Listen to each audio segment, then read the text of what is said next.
Contrary to the more glamorous side seen by visitors and tourists, the Cape Winelands is often mired in poverty and violence. To counter this, the Indaba Foundation is aiming to train thousands of ECD teachers from these communities. It's hoped they, in turn, will enhance the futures of more than 30,000 children across the region within the next 4 years. To tell us more, I'm joined by Andre Shearer, founder and chairperson of the Indaba Foundation. Andre, good morning, and thank you very much for your time and for joining us. So as we've just said there, teacher training helps not only adults in terms of employment, but also helps children break the cycle of poverty through education. How do you see this project changing the communities in the Cape Winelands? Good morning, Annie. Thanks very much for having me on your show. The key issue here really is the readiness of a child to live a life. And I think South Africa is a traumatized society in so many respects, and the wine industry has been a microcosm of so many social ills and so much inequity for a very long time. At the same time, a lot of industry players have done a tremendous amount, but it's not a concerted effort that I think is required to really tackle this issue, because we find most of the children in the early years are outside of any form of education or care.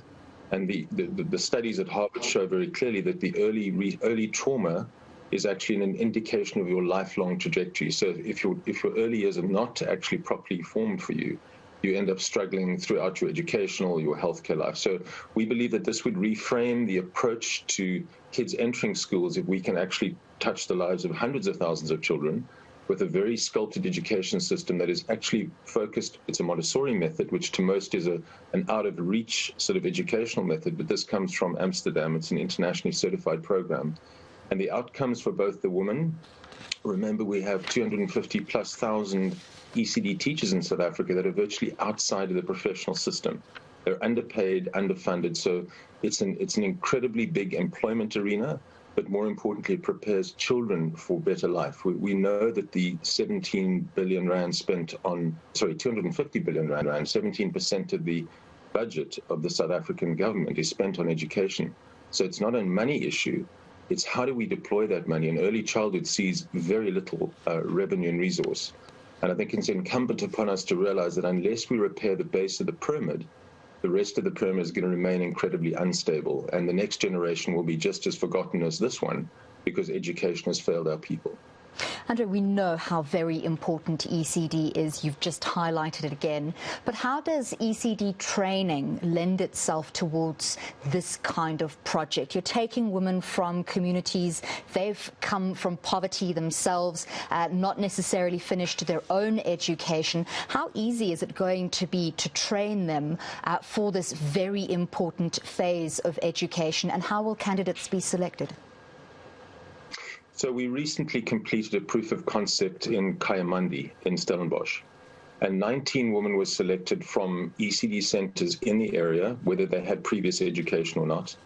And our work is to embed this program in the communities. It's not a top-down approach. We're not implementing a far-fetched curriculum that has no relevance. This is community-rooted education.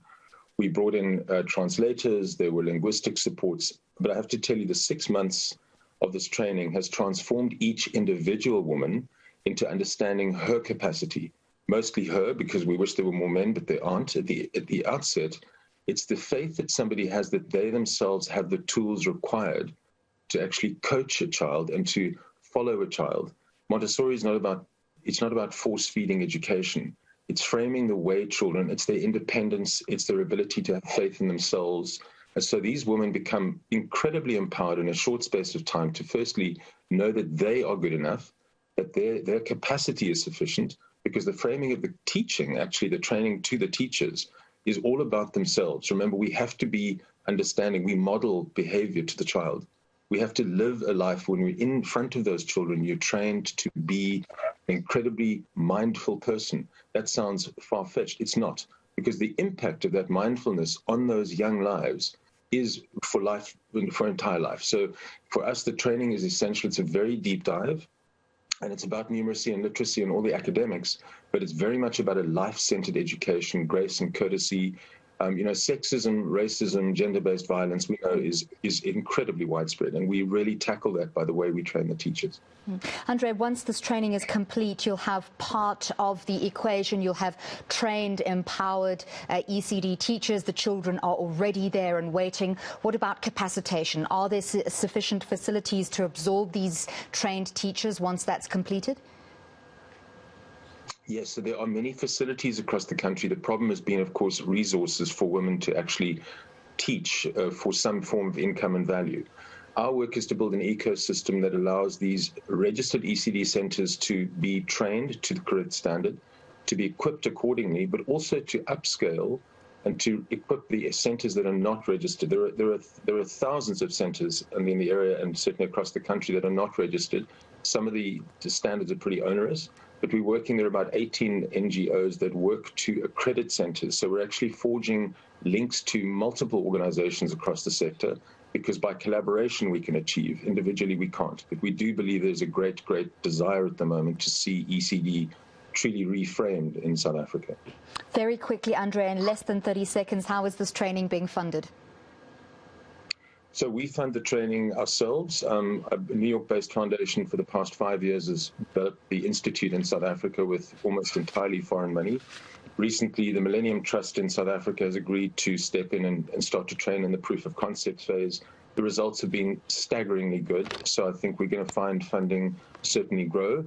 And also there's going to be funding developed from the way that the women are trained with accredited training that allows them small stipends and actually support from government as we grow.